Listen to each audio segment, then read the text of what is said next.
오늘은 요한복음 마지막 부분인 11장 마지막 부분인데요. 54절부터 57절 말씀까지 한 절씩 교독을 먼저 하도록 하겠습니다. 54절 말씀을 제가 먼저 읽습니다. 그래서 예수님이 더 이상 유대인들이 있는 곳에 공개적으로 다니지 않으셨습니다. 예수님은 그곳을 떠나 광야에서 가까운 에브라임이라는 동네로 가셔서 제자들과 함께 그곳에 머무셨습니다.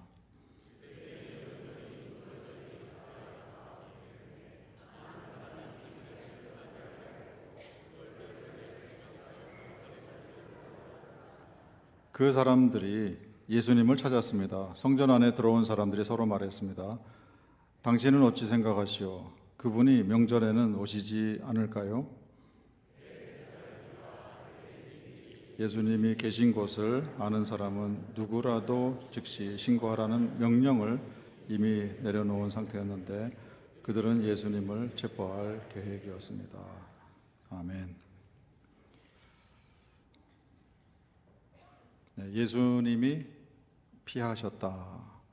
이런 제목으로 말씀을 나누려고 합니다. 54절 말씀을 제가 다시 한번 읽어드릴게요. 그래서 예수님이 더 이상 유대인들이 있는 곳에 공개적으로 다니지 않으셨습니다. 예수님은 그곳을 떠나 광야에서 가까운 에브라임이라는 동네로 가셔서 제자들과 함께 그곳에 머무셨습니다. 그렇게 기록되어 있네요. 그래서 예수님이 피하셨습니다. 그래서라는 것은 산헤드린 공회에서 예수님을 죽이기로 제거하기로 드디어 이제 결정을 내린 그 소식을, 그 사실을 예수님이 아시고 이런 뜻이죠. 예수님께서 피하신 거예요. 예수님에게 누가 그런 사실을 알려줬을 리가 없죠. 요한복음 전체에서 우리에게 알려주시는 것은 예수님께서는 신적인 능력이 있으셔서 공회에서, 산헤드린에서 그런 결정을 내린 사실을 누가 알려주지 않아도 다 알고 몸을 피하시는 그런 분이셨다는 것을 우리가 알고 있어요. 예수님이 피하시는 이 모습을 보고 제자들은 아마 조금 의아하게 생각했을 수 있어요. 왜 그러냐면요, 이전에 그 세례 요한이 세례 주던 그 건너편에 피신하신 적이 있잖아요. 예루살렘에 가셨다가 유대인들이 돌을 들어서 예수님을 죽이려고 하는 아주 일촉즉발의 상황에서 예수님이 아주 피신하셨어요. 아주 신비롭게, 또는 어떤 신적인 그런 현상을 나타내시면서 그들의 그런 살벌한 그런 살해 위협을 피하셔서 멀리 가셨어요. 그때 예수님이 나사로 있는 곳으로 다시 가자 할 때요, 제자들은 다 만류했어요. 아니, 얼마 전에도 예수님을 돌로 쳐서 죽이려고 한 그런 살벌한 상황이었는데 예루살렘 가까운 곳으로 다시 가시면 어떡합니까? 붙잡히시면 큰일 나지 않습니까? 그리고 우리가 살펴본 대로 마르다조차도 동네에 아직 들어오지 않고 그곳에 계시라고 하고, 자기도 은밀하게 나가고 동생 마리아도 아주 은밀하게 불러서 마을로 들어오시는 것이 어떤가, 그렇게 다들 초긴장 상태에 있는 그때는 예수님이 그러셨어요. 사람이 낮에 다니면은 해를 걱정할 필요 없다. 그리고 당당하게 그렇게 그 위험한 그 위수 지역이죠, 그리로 들어가셨는데 이번에는 또 왜 이러실까? 산헤드린 공회에서 예수님을 제거하기로 결정했다, 이런 이제 사실을 예수님이 아시고, 그래? 그러면 한판 붙어야겠다. 가서 정면 동파를 해야지. 이러고 오히려 예루살렘으로 쳐들어가실 그런 기계와 용기와 기백이 어디로 다 사라졌는가?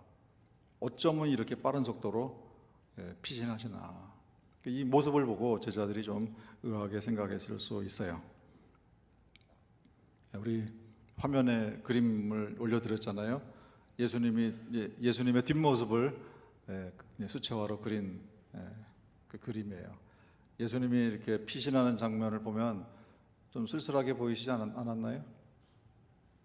외로워 보이시기도 하고 좀 이렇게 위험을 피해서 쫓겨가시는 듯한 그런 분위기도 연출하고 여러 가지 생각이 들 수 있는 그런 이제 그림이에요.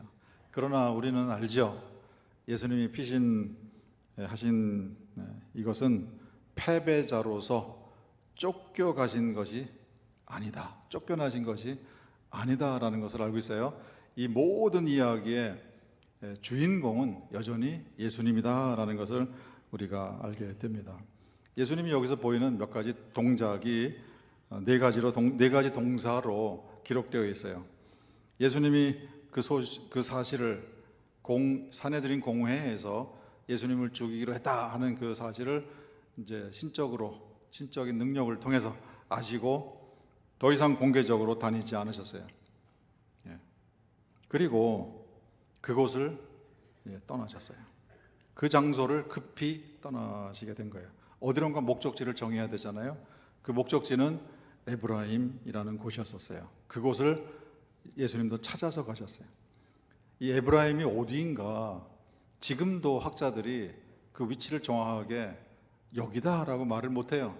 그럴 정도로 구약에서도 예수님 당시에서도 이 에브라임이라는 곳은 한적한 곳이고요. 사람들이 잘 모르는 그런 동네였구나 하는 것을 우리가 알 수 있어요.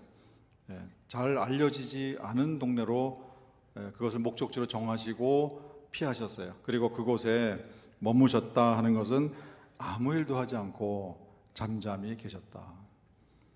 거기에 계셨던 그 기간이 짧게는 2, 3개월, 또 길게는 3, 4개월 정도였던 것이다. 이렇게 얘기를 합니다. 긴 기간 동안에 예수님이 거기서 아무 일도 하지 않고 잠잠히 침묵하고 계시는 그런 이제 피신을 하신 거예요.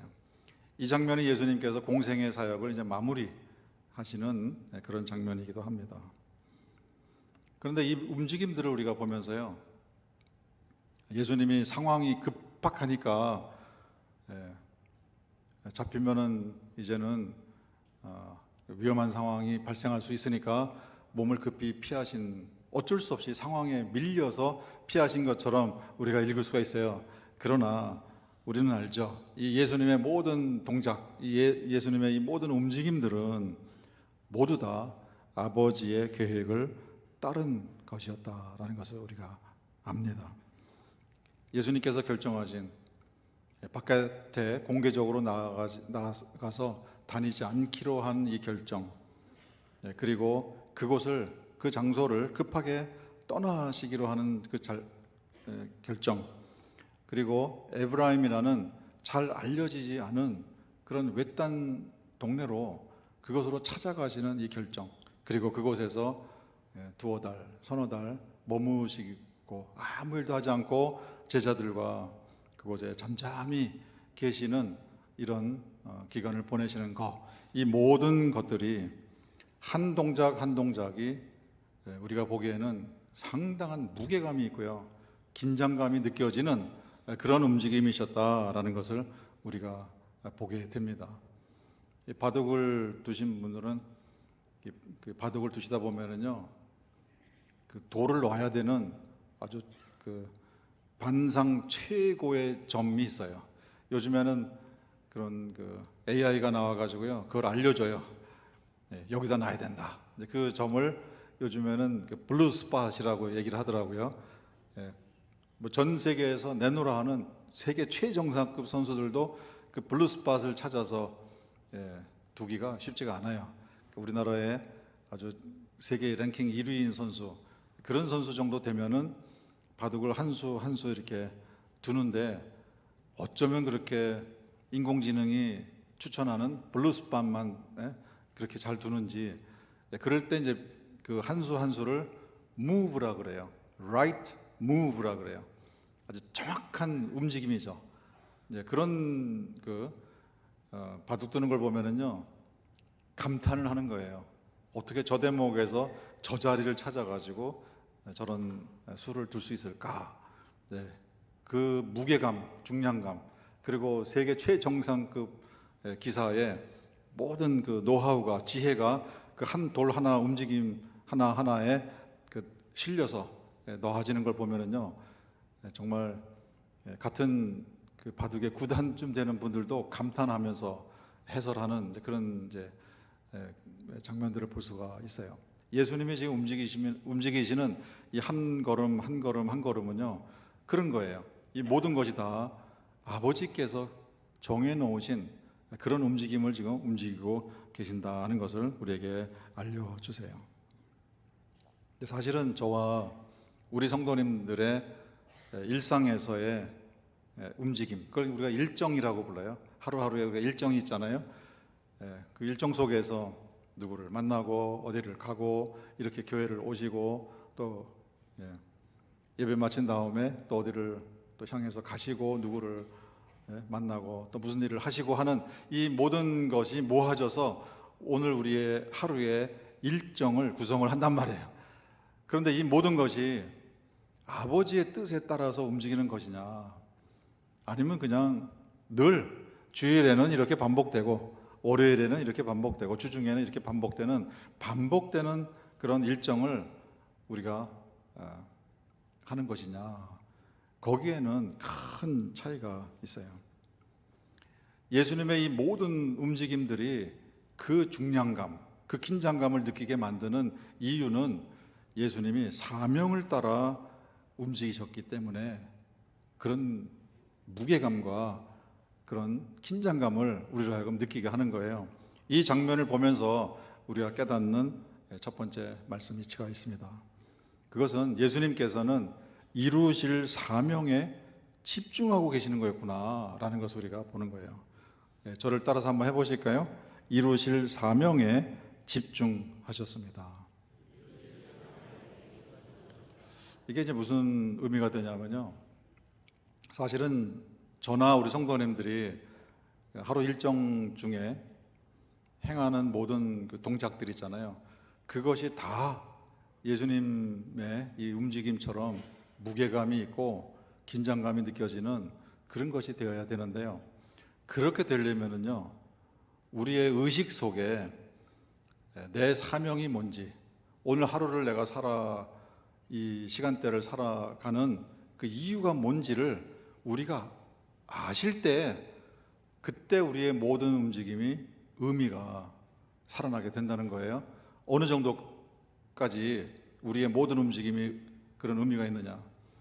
성경에서는 우리에게 그런 말씀을 주세요. 먹든지 마시든지 무엇을 하든지 아버지의 영광을 위해서 하라.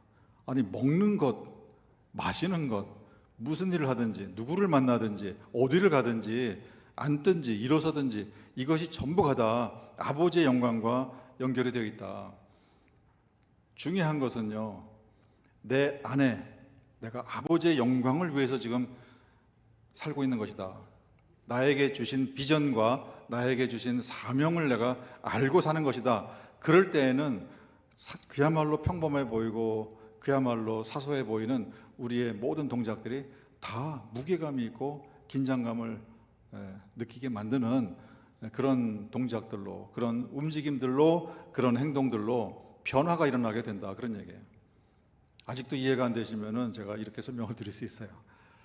회사 다니시는 분이 뭐 미국이나 뭐 싱가포르나 뭐 중국이나 출장을 가신다 이렇게 하면 가정해 보세요. 출장 가시면은 가기 전부터 다 계획을 세우잖아요. 그럼 출장 뭐 일주일이면 일주일 가 있는 동안에 며칠에는 누구를 만나고 어디를 가고, 이것이 다 출장 목적을 이루기 위하여 움직이는 게 되는 거예요. 그렇지 않나요? 뭐 공항에 가는 것도 출장 목적을 위한 것이고요. 뭐 비행기 타고 날아가는 것도 그렇고요. 그 안에서 식사하는 것도 체하지 않고 건강하게 몸을 유지하는 것도 이 출장 가서 내가 이루어야 될 그 목표, 딱 거기에 집중되어 있는 거예요. 그렇다면 출장 기간에 하는 모든 행동들은 이 출장을 위한 것이에요. 물론 그 사이에 이제 시간이 비어서 자유 시간으로 뭐 개인 시간을 가질 수도 있고요. 또 개인적으로 아는 사람, 친지를 만날 수도 있지만은 그런 사소한 거 빼놓고 나머지 전체 그 기간은 이 출장의 목적을 이루기 위한 것이다. 우리 성도님들은 이 세상에 출장 오신 분들이세요. 우리는 하늘나라에서 예수 그리스도의 전권 대사로 여기에 출장 오신 거예요. 그 의식이 우리에게 있어야 돼요. 우리는 부름받아 여기에 존재하는 것이고요. 우리 각자에게는 아버지께서 주신 비전이 있어요. 우리 성도님들 한 분 한 분에게 다 사명이 있어요. 왜? 우리를 부르셨잖아요. 그리고 우리에게 맡겨주신 일이 있잖아요. 그 부르심 목적, 그 사명, 그 비전, 그것이 우리 속에서 뚜렷하다면은요, 그러면은 우리가 하는 모든 행동들은 다 아버지의 영광을 위한 것이 되는, 우리의 움직임 전체가 다 무게감이 있고 긴장감을 느끼게 만드는 그런 움직임들로, 그런 동작들로, 그런 행동들로 변하게 됩니다. 우리 성도님들의 삶이 받으신 사명에 집중하시는 그런 삶이 되시기를 간절히 바랍니다. 그런 영적인 감각이 열려지게 될 때 그야말로 먹는 것도 아버지하고의 관계에서, 마시는 것도 아버지하고의 관계에서, 잠자는 것도 아버지하고의 관계에서, 일어나는 것도 아버지하고의 관계에서 받은 사명, 우리에게 주신 그 사명을 이루기 위해서 내가 아침에 눈을 떠서 저녁에 잠을 자는 그 순간까지 다 그것을 위한 활동이다라는 그런 의미가 살아나게 될 때 우리 성도님들의 삶이 이렇게 예수님께서 움직이시는 이런 집중도, 사명에 집중하시는 이런 모습이 우리에게서도 나오게 될 줄 믿습니다. 제자들을 데리고 가시는 거예요. 제자들이 이 시점에서는 깨닫지 못했을 수 있지만은 세월이 지난 다음에 예수님 부활하시고 그리고 그들만 남겨졌을 때 예수님처럼 우리가 살아가는 모든 한 걸음 한 걸음 한 걸음이 다 사명을 이루기 위한 걸음이다라는 그런 의식으로 살아가게 될 때 그들의 삶에는 어마어마한 변화가 일어나게 되고요. 그들의 삶의 비중이, 삶의 무게가, 삶의 긴장감이 그야말로 초인류 바둑 기사들의 한 돌 한 돌 놓는 것처럼 사람들의 경탄을 자아내는 그런 움직임이 될 것으로 확신합니다. 우리 세움교회에 속한 아버지의 자녀분들이 그런 걸음걸음 그런 삶을 살아드릴 수 있기를 간절히 소망합니다. 55절 말씀에 이런 내용이 기록되어 있습니다. 예수님은 이제 그곳에 가셔서 에브라임에 머무셨는데요. 유대인의 명절인 유월절이 가까이 다가왔기 때문에 많은 사람이 자기를 성결하게 하려고 유월절 전에 지방에서 예루살렘으로 올라갔습니다. 구약에 보면은 유월절 전에 자기를 성결하게 하는 그런 이제 예식들이 있어요. 그러면 예루살렘 성전에 다 모여서 그 예식을 이제 거쳐서 제물을 갖다 드릴 수 있는 이제 성결한 깨끗한 이제 몸을 이제 만드는 거예요. 그런 다음에야 이제 제물을 온전하게 드릴 수 있는 거예요. 예수님은 여긴 가시지 않았어요. 그러나 우리가 아는 것처럼 예수님은 겟세마네 동산에서 예수님의 몸을 제물로 만들고 성결케 하고 계셨다. 이런 이스라엘의 제도를 통한 성결이 아니라 아버지 앞에서 아주 독특한 방식으로 예수님의 몸을 성결케 하고 계셨다라는 것을 우리가 알지요. 이 몸 안에서 땀구멍을 통해서 피가 나오는 이런 정도의 이 현상이 몸에서 일어나게 될 때에는 몸 안에 있는 모든 바이러스죠, 모든 병균들이 몸 밖으로 나오게 된다. 그런 이제 설명을 제가 이제 들은 적이 있어요. 제가 그 설명을 듣고 예수님이 그렇게 긴박한 순간에, 그렇게 고뇌의 순간에 인류의 죄를 지고 지금 십자가에 달려야 하는 그 마지막 순간에 당신의 몸을 제물로 만들고 준비하고 계셨구나 하는 것을 우리가 이제 깨닫게 되는데요. 예수님은 당신의 몸을 겟세마네 동산에서 제물로 성결케 하셨어요. 이 본문을 보면서요, 우리는 이제 알죠. 이 기록을 그냥 이 기록만 따라서 읽으시면 그 내용을, 그 의미를 우리는 제대로 알 수가 없어요. 유대인의 명절인 유월절이 가까이 왔습니다. 이 말은 곧 무슨 말입니까? 예수님이 죽으실 때가 가까이 왔습니다. 그거잖아요. 우리는 알죠. 현장에서 그때 예수님께서 공생의 사역을 3년째 하시던 그 6월절에 예수님이 이제 돌아가실 것을 예수님은 아셨단 말이에요. 다른 사람은 몰랐어도 예수님은 아셨단 말이에요. 우리는 이제 안단 말이에요.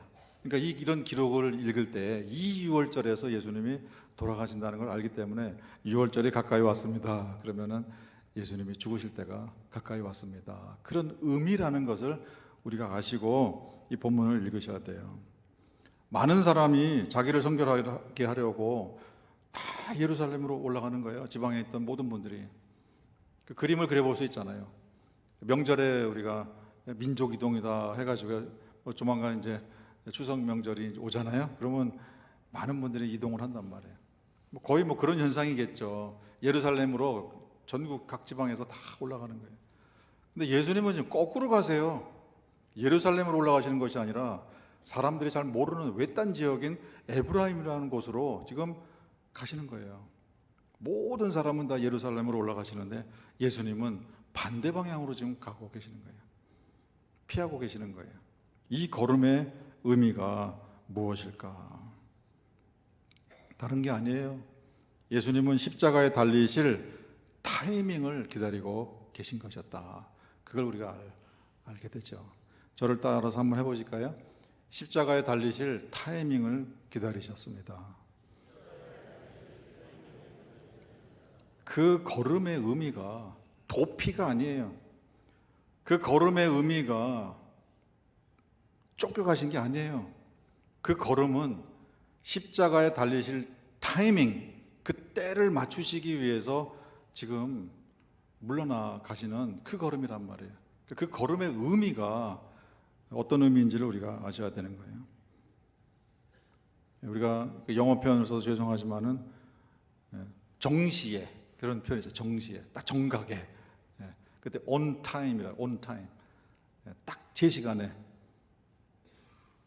우리 성도님들은 이제 예배 시간에 10분 전에 오시는 게 제 시간이거든요. 다음 주부터는 10분 전에 들어오셔서 on time이 그때예요. 예배를 준비하시면 됩니다. 예수님이 십자가에 달리시는 기로 결정된 그 시간이 있는 거예요. 그때에 on time에 돌아가시기 위해서 그 목적을 위해서 지금 물러나고 계시는 것이다. 그것을 우리에게 보여주세요.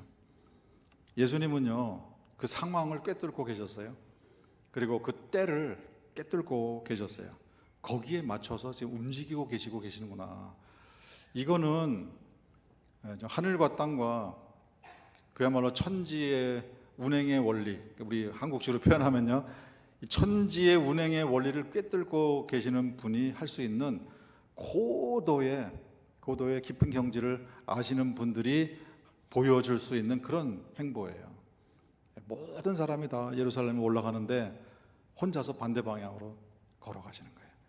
이 걸음의 그 의미, 그 걸어가시는 그 걸음, 이것은 그야말로 하늘 뜻을 이루기 위하셔서 예수님이 십자가에 달리시는 그 타이밍에 맞추기 위해서 지금 물러나고 계시는구나 하는 것을 우리가 볼 수 있어야 합니다. 예수님께서 사역 시작 때 이 때에 대해서 말씀하셨어요. 가나 혼인잔치에 가셨을 때 어머니 마리아가 오셔서 포도주가 떨어졌다, 그런 얘기를 하십니다. 그때 예수님이 이렇게 말씀하셨어요. 여자여, 나와 무슨 상관이 있나이까? 내 때가 아직 이르지 아니하였나이다. 내 때가. 예수님은 사역 시작할 때부터요, 이 때를 언급하셨어요. 이 때가 언제 무슨 때입니까? 물론 예수님의 때는 여러 가지 의미가 있을 수 있지만 가장 중요한 그 의미는 십자가에 달려 돌아가실 때, 그 때를 말하는 거예요. 아직 이르지 않았다. 3년 전부터 그 때를 알고 다 움직이신 거예요. 요한복음 12장, 저희가 이제 11장 마치고 이제 12장 들어가면 살펴볼 것인데요. 그때에는 예수님이 이렇게 말씀하셨어요. 아버지여, 나를 구원하여 이 때를 면하게 하여 주옵소서. 이 때를 면하게 했으면 좋겠다. 그런 예수님의 개인적인 생각을 피력을 하신 거예요. 이때는 무슨 때입니까? 십자가에 달려 돌아가실 때. 마찬가지예요. 그러나 바로 생각을 달리합니다. 그러나 내가 이를 위하여 이때에 왔나이다. 이 때를 위하여 왔나이다. 죽기 위하여 십자가에 달려 돌아가시기 위해서 온 것이다. 그 얘기를 하시는 거예요. 그것을 위하여, 그 목적을 이루기 위하여 예수님은 지금 물러나고 계신 것이다. 물러날 때와 그야말로 이제 용기 있게 제자들이 다 만류하는 그 길도 괜찮다. 사람이 낮에 다니면은 해를 당하지 않는다. 그리고 돌파해가는, 그렇게 나사로가 있는 베다니로 가실 때는 또 그런 모습을 보여주셨지만은 물러나실 때는 이렇게 또 신속하게 또 조용하게 잠잠히 물러가시는 또 이런 모습을 보여주시는 거예요. 무엇을 위하여? 사명을 이루기 위하여. 우리 성도님들이요, 화난다고 아무 때나 화를 내시면 안 돼요. 이때가 화를 내도 좋은 때인지 아니면 참아야 되는 때인지 그거를 구분하셔야 돼요. 무엇을 위해서? 아버지의 뜻을 이루기 위하여. 그것이 우리에게 정확하게 이해가 되지 않으면요, 내 기분대로 또 내 성질대로 내 하고 싶은 대로 그렇게 때를 분간하지 못하고 때에 맞지 않는 언행을 우리가 할 수가 있어요. 이 예수님의 모습을 통해서 예수님은 예루살렘에 쳐들어 들어가 가지고요, 예루살렘 다 뒤집어 놓을 그럴 능력이 없으신 분인가요? 아니란 말이에요. 그러나 아버지가 정해 주신 아버지의 뜻을 따르고 아버지가 주신 사명을 이루기 위해서 물러나야 할 때는 물러나는 것이고요, 또 쳐들어갈 때는 쳐들어가는 것이고, 그런 모습을 우리에게 보여주신 것이에요.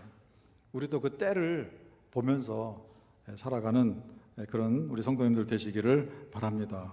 앞으로 나아갈 때가 있고요, 뒤로 물러날 때가 있고요, 행동을 해야 될 때가 있고 또 잠잠해야 될 때가 있고요, 화를 내야 될 때가 있고. 예수님도 화를 낼 때는 화를 내셨어요. 예수님이 화를 낼 때 남들은 다 잠잠하게 있었어요. 예수님이 남들은 다 화를 낼 수 있는 그런 상황에서 예수님은 또 잠잠하시고요.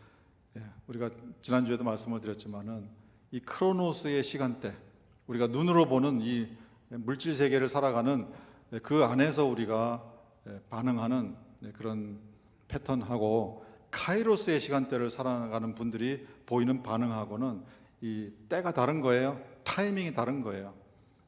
남들이 다 슬퍼할 때 슬퍼하지 않고 그때는 기뻐하는 그런 모습을 보이고, 오히려 남들이 다 지금은 잘 때다, 밤이 깊었다 하고 다 잠들어 있을 때 우리는 깨어나고, 남들이 다 깨어 있을 때 우리는 잠자고. 겟세마네 동산에서 제자들과 예수님의 모습이 그거예요. 그때는 깨어서 기도해야 될 때인데 제자들은 다 잠들었어요. 예수님 혼자 깨어서 기도하신 거예요. 그 시간대는 깨어 있는 거예요. 오늘 아침에 제가 미국에 있는 제 아내하고 또 이제 딸아이하고 통화를 했는데요, 마침 또 저에게 오셨던 데니얼 문 목사님, 연로하신 문대현 목사님, 댁에 이제 같이 함께 있는 거예요. 그래서 영상 통화를 했는데요, 이 시간대가 다른 거예요. 여기가 낮에 12시면 거기가 밤 12시고 정반대란 말이에요. 시차가 다른 거예요. 카이로스의 시간대를 사는 분들은 하늘나라의 시간대를, 그때를 우리가 맞춰서 사는 것이고요, 이 세상에 사는 그 시간대는 이 카이로스의 시간대와 다른 때예요. 그 때를 우리가 맞춰서 사는 그런 영적인 안목이, 영적인 감각이 우리에게서 열려지게 되면 우리가 예수님이 가신 그 길을 우리도 따라갈 수 있는 거예요. 남들은 다 예루살렘으로 향해서 간다고 하지만은 지금은 물러날 때입니다. 에브라임으로 반대 방향으로 갈 때입니다. 남들이 다 잠자고 있을 때 우리는 깨어날 때입니다. 그 때를 우리가 예수님과 함께 카이로스를 우리가 보면서 그런 때에 맞춰서 정시에 그때에 지각하지 않고 그 모습으로 우리가 살아갈 수 있다면은 정말 이 시대에 주님을 따라가는 그런 멋진 삶이 우리 모두에게 열려지게 될 것으로 확신합니다. 우리도 우리에게 주신 그 사명, 비전, 우리 인생의 목표, 그것을 이루는 그때를 우리가 잘 구분을 하고 그것을 이루기 위한 우리의 동작을, 우리의 삶을, 우리의 움직임을 제대로 결정하시고 우리가 그 행보를 가시는 우리 세움교회 모든 성도님들 되시기를 간절히 바랍니다. 대제사장들과 57절 말씀에 이런 말씀을 주시네요. 대제사장들과 바리새인들이 예수님이 계신 곳을 아는 사람은 누구라도 즉시 신고하라, 이런 명령을 미리 내려놓았어요. 포고령을 내린 거예요. 그들은 예수님을 체포할 계획이었습니다. 이제는 예수님을 진짜로 제거하기로 이제 작정한 거예요. 그 대제사장들과 바리새인들이 계획을 세웠어요. 아주 주도적으로, 아주 전략적으로 지금 뭔가를 다 준비를 해놨어요. 참 아이러니한 것은요, 예수님은 유월절의 주인공이세요. 근데 유월절 명절에 유월절의 주인공이신 예수님을 죽이는 그런 일을 이들이 한다고요. 참 역설 중에도 이런 역설이 없어요. 더 큰 역설이 뭐냐면요, 이 반전이죠.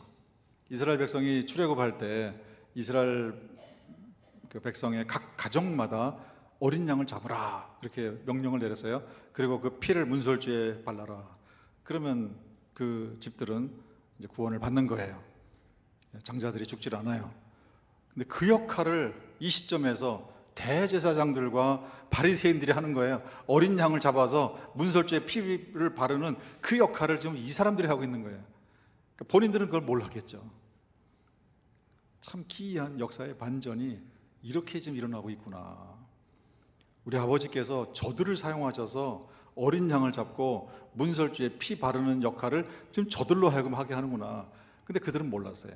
전혀 그런 감각이 없었던 거예요. 우리는 그걸 보는 거예요. 또 한 가지 더 기가 막힌 반전이 있습니다. 그들이 포교령을 내렸을 때예요, 아마 포상금을 걸지 않았겠어요? 그것이 은 30냥이었을 것 같아요. 뭐 그런 정확한 기록은 없지만은 예수님의 거처를 신고하라. 근데 예수님이 메시아일지 모르는데 일반인들이 그거 쉽게 신고할 수 있나요?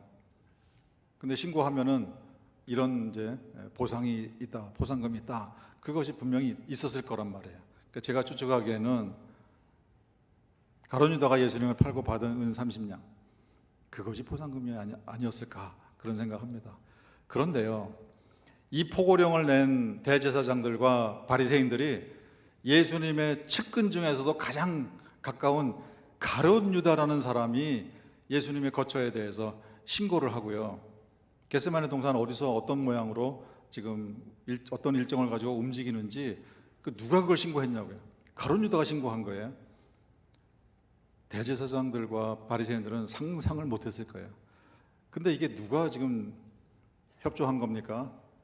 사탄이 지원 사역을 해준 거예요. 사탄이 마지막 만찬 석상에서 가룟 유다에게 예수님을 팔 생각을 넣어주었다. 대제사장들과 바리새인들이요, 예수님을 아주 주도 면밀하게 체포하고 은밀하게 죽일 그런 계획을 세웠어요. 거기에 대해서 사탄이 지원 사역을 해준 거예요. 가룟 유다를 충동을 해서 예수님이 계시는 곳을 신고하고 또 예수님을 파는 그런 행위를 하도록 모든 것이 자기들의 계획대로 다 이루어진 것 같아요. 그렇죠? 자기들의 주도 면밀한 작전과 계획이 성공했다, 이렇게 생각했을 수 있어요. 그러나 우리는 알죠, 그들의 계략이 성공한 게 아닙니다. 결국에는 우리 아버지의 계획이 성공한 겁니다. 그것이 우리 눈에 보여지게 되는 거예요. 아무리 그들이 주도 면밀하게 모든 것을 계획하고 이루어냈다 하더라도 거기에서 반전이 일어나게 되는 거예요. 그 모든 것은 아버지의 뜻을 이루는 방편이었구나 하는 것을 우리에게 알려주세요. 이 장면을 통해서 우리에게 알려주시는 또 귀한 말씀의 이치가 있습니다. 결국 아버지의 뜻이 이루어진다. 그런 거예요. 저를 따라서 한번 해보실까요? 아버지의 뜻이 이루어집니다. 아버지께서 일하시는 방식은요, 그때나 지금이나 동일합니다. 그게 무슨 말씀인가 하면요, 우리가 인생의 목표를 세워요. 그러나 우리 성도님들이 세우신 목표대로 지금 와 계신 분들은 뭐 거의 없지 않을까, 그런 생각이 듭니다. 아버지의 계획이 이루어지는 것이지 내 인생 계획이 이루어지지는 않아요. 만약에 내 계획이 이루어진다고 하면요, 저 같은 경우는 저 여기 있으면 안 돼요. 저는 신학교 갈 생각도 처음에는 없었고요. 근데 어느덧 보니까 제가 신학교로 들어가게 됐는데요.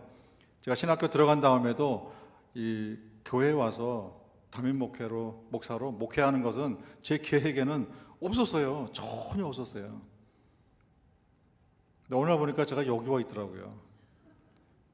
제 계획하고 전혀 상관없어요. 그래서 아마 많은 분들이 그런 말씀 하실 거예요. 내 뜻대로 산 것 같은데 살고 나서 보니까 내 뜻대로 된 게 하나도 없는 것 같아. 그런 얘기 하시죠. 많은 분들이 그런 얘기 하세요.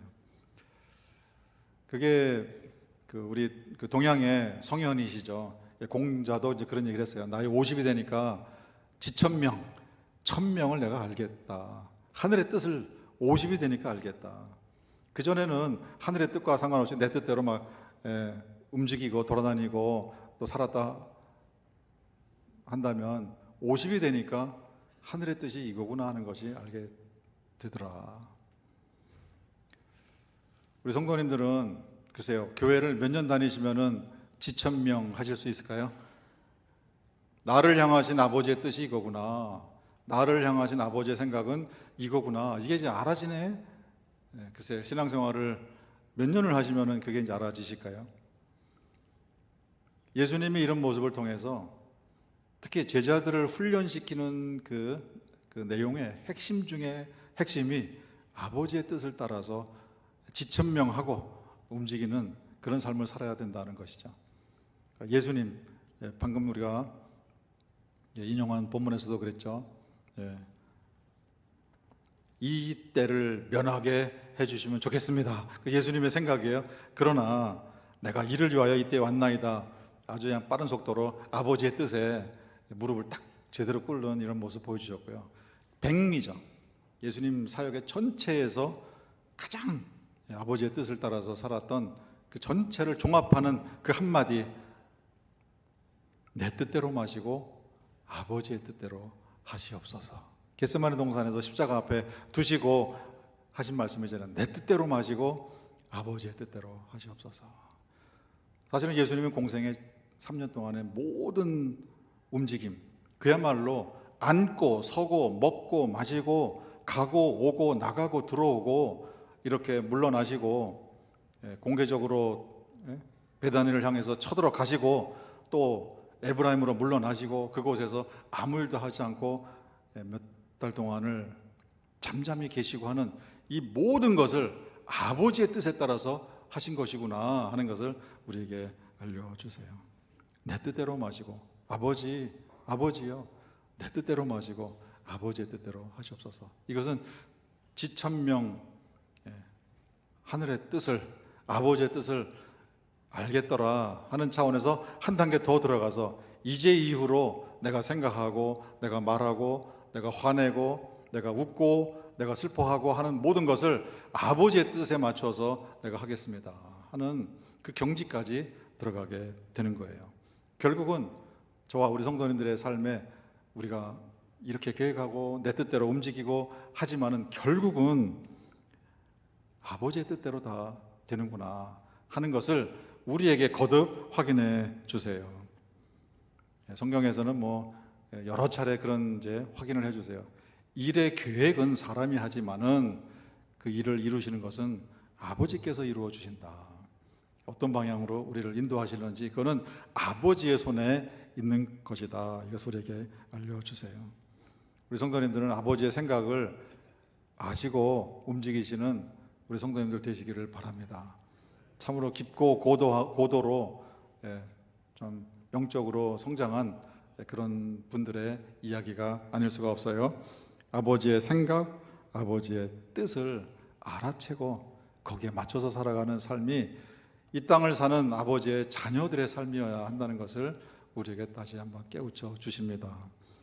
아버지의 뜻이 무엇인지를 아시고 아버지의 뜻을 이루시는 그런 삶으로 우리가 다 들어가실 수 있기를 바랍니다. 아버지의 뜻에 순복하시기를 주님의 이름으로 축원드립니다.